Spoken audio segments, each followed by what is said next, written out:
Hello guys, তো আজকে আমি খিচুড়ি বানাতে যাচ্ছি। ওয়েদারটা বাইরে বেশ সুন্দর। সকালবেলা কাজে গেছি বলে খিচুড়ি খাওয়া হয়নি, তাই রাত্রিবেলাতেই বানাবো। একটা খিচুড়ি পিকনিক হতে চলেছে, চলো বানিয়ে ফেলা যাক।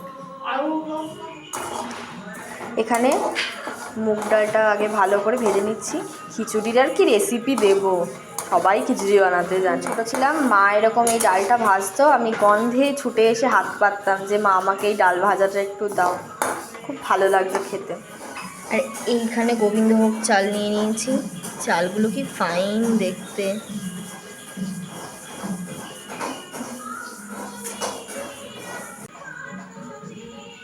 দুপুরেই মার সুন্দর ঝাল ঝাল করে আলুর দম বানানো হয়ে গেছে, দেখেই খুব টেস্টি লাগছে।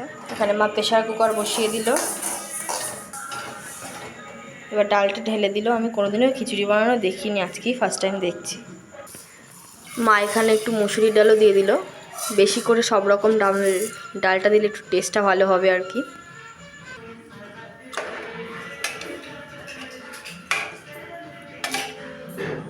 উফ, পুরো সেফ ফিলিং আসছে খিচুড়ি বানাতে গিয়ে। বিয়ের পর রান্না করে শাশুড়ি মাকে খিচুড়ি খাওয়াবো। এই এত রাতে আমার মা এখন বসে বসে চা খাচ্ছে।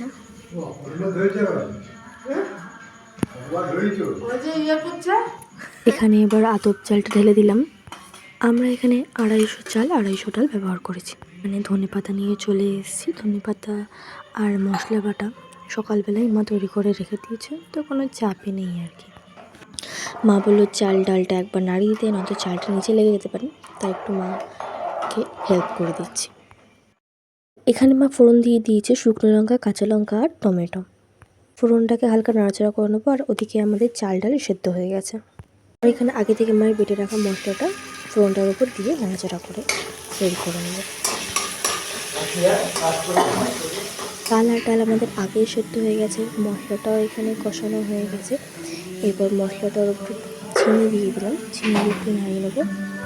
এবার অল্প একটু খিচুড়ি নিয়ে মশলাটার মধ্যে দিয়ে মাখিয়ে নেব।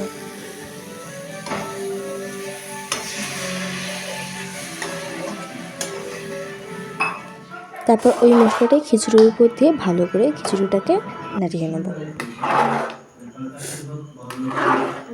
খিচুড়ি এখানে প্রায় রেডি, দেখো কেমন টকপক করে ফুটছে। এবার এর উপরে দিয়ে দেবো একটু ধনে পাতা আর ঘি।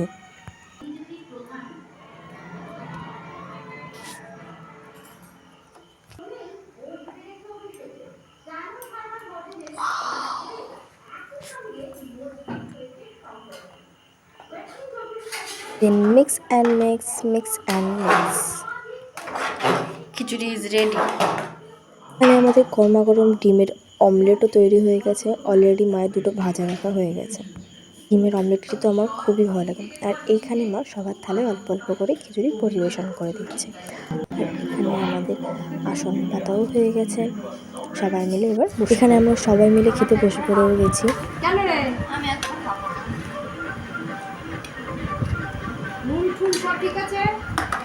এখানে মা দিয়ে দেবে দুপুরবেলা করে রাখা আলু। এই বন্ধুরা, এই ছিল আমাদের রেমালির সেকেন্ডের খিচুড়ি picnic. Thank you for watching, see you soon.